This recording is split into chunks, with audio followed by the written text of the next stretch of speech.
Naku po mga kabayan, hindi pala si Migs Nograles ang tatapat kay Tatay Digong, kundi si Karlo Nograles pala ang tatapat sa pagka-mayor ng Davao mga kabayan. Usap-usapan kasi ngayon ang biglaang pagreretiro nitong si Nograles bilang head ng Civil Service Commission at ang pagpunta niya raw ng palihim sa COMELEC. Naku po. Narito, pakinggan natin ang kabuuang balita mga kababayan.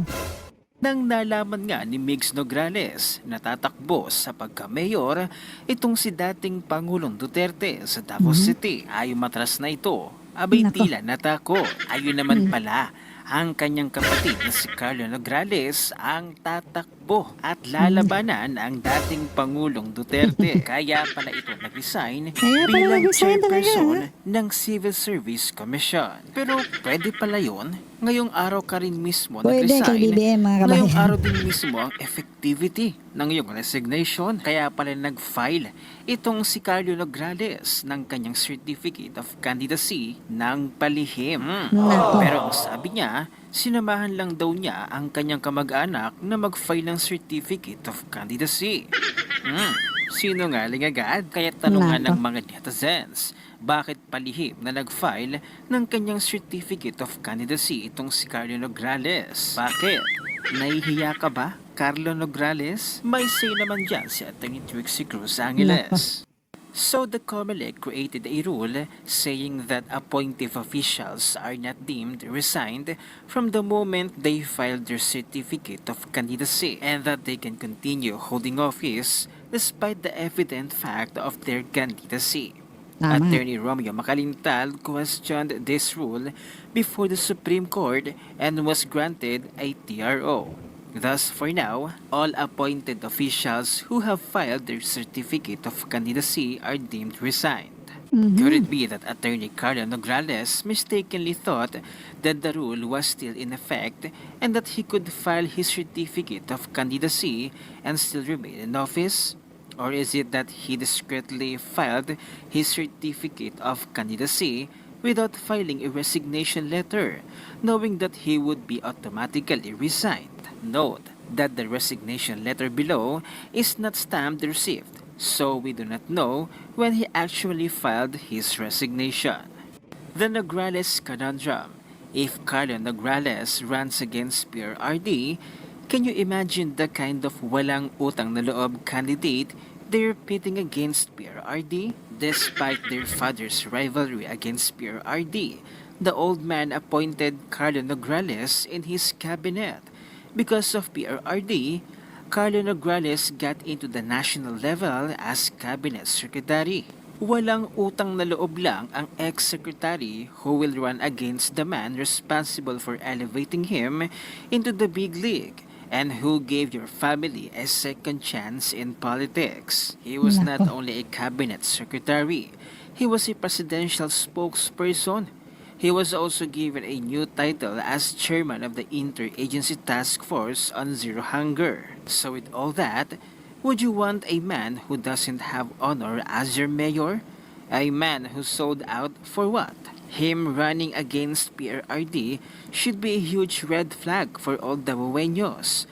So I don't think the mild-mannered Karlo Nograles will risk his reputation and his values by running against PRRD. Unless he doesn't plan for the long term and wants to be coterminous with the Marcos Romualdez regime. If Migs Nograles will run, same issues nagpataas pa ng kamay kay Sara and PRRD Totoo. when Totoo she yan, mga ran for kabayan. the party list, except by attacking the Dutertes as a Tamba sidekick. This inexperienced pabebe traidor just sealed her fate. When Marcos and Romualdez are gone, so will she. People don't like ingrates and traitors. So the problem for Tambaloslos and company is, who are they going to pit against Rodrigo Duterte?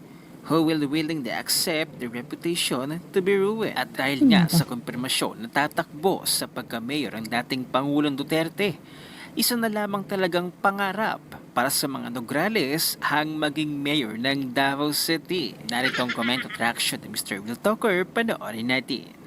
Sana all naman ito. Confirmed na po. no? Sana all Davao City, di ba? Confirm na po babalik as mayor Yan, si Tatay Digong. Tatay Digong sa Davao City. Sabi ni Senator Bongo, Tatay Digong, formal nang inihain ni dating Pangulong Rodrigo Duterte ang kanyang Certificate of Candidacy sa pagka-alkalde sa lungsod ng Davao, October 7. Sana all! Di ba? Na mapapasana all ka na lang talaga. Imaginein mo, ang ganda na ng Davao. Mas gaganda pa ang Davao. Tama. Mas magiging safe, mas magiging progresibo. Tatay Digong yan eh. The original, kumbaga. Megs Nograles. Ano yan, Megs? Kaya mong banggain si Tatay Digong? I don't think so. Samantala mga kabayan, nagbigay naman ng mensahe si Karlo Nograles ukol sa kanyang pagbitiw bilang Service Commission Head. Narito, pakinggan natin mga kabayan. Today is a bittersweet moment for me. To my Civil Service Commission family, allow me to let my heart out for once and express my deepest gratitude and appreciation to everyone as I leave the CSC to embark on another chapter, another journey as a public servant. 2 years may be a short time to achieve all the goals that we have set when we started. But 2 years is long enough to know that each and every one of you from all our offices throughout the country has been a proud champion of government service. One that upholds the rule of law, insists on what is right, and places the people's interests first and foremost. Idinambahan na natin ang batas, nanindigan tayo sa nararapat, itinanghal natin ang kapakanan ng mamamayan sa paglilingkod bayan. Your work, your drive, and your willingness to go above and beyond have been the foundation upon which we have pursued meaningful reforms. Hindi tayo nagpapigil. It was your collective effort that made it possible for us to set in motion programs that will benefit our nation for generations to come. Mararamdaman ng ating mga kababayan ang mga pinagtulungan natin sa CSC. But beyond these reforms, you have inspired me in ways I could never have imagined.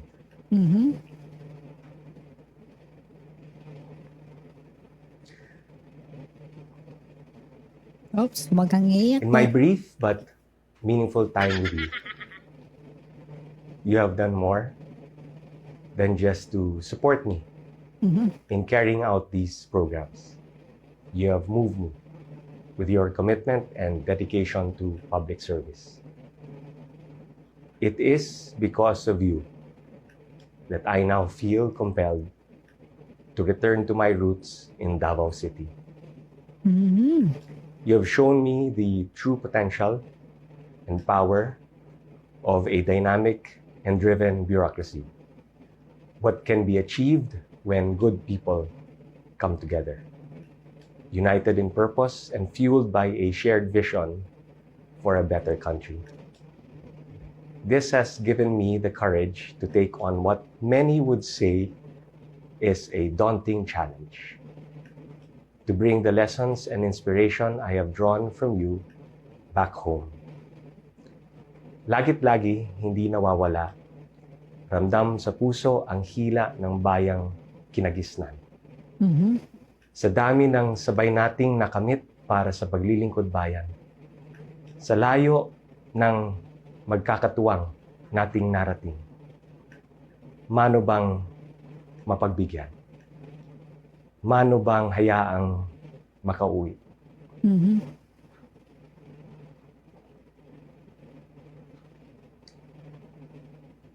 Mano mang baunin ang ating napagtulungang patunayan. Mano bang Davao naman?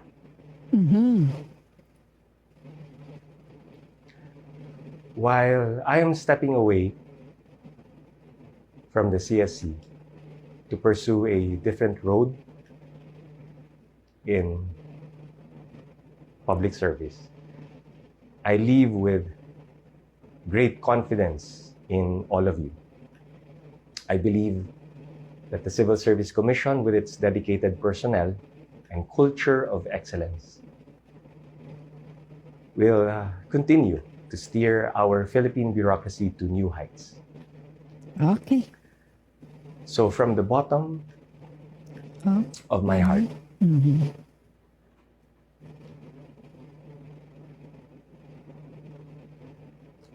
Iyak na. thank you Thank you.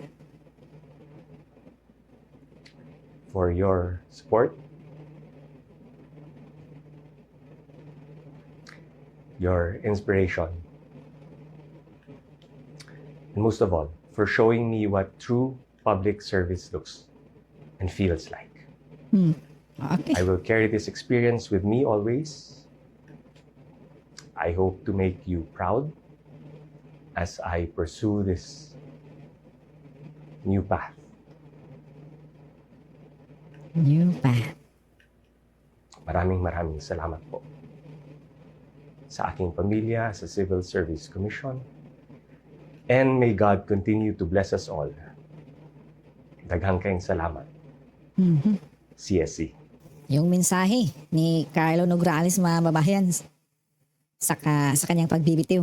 Nako po, tila nagpapahiwatig itong si Karlo Nograles, mga babayan, na siya na nga yung tatapat kay Tatay Digong Duterte, mga babayan. Hindi na si Migs, yung kapatid ata niya yun, mga kabayan. So, Karlo Nograles versus Tatay Digong Duterte na to sa Davao. Ano sa tingin nyo, kabayan?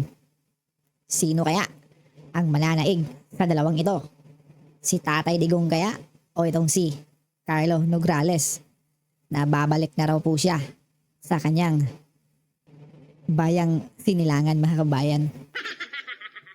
Mag-komento lang po kayo sa baba at pag-usapan natin yan, kabayan.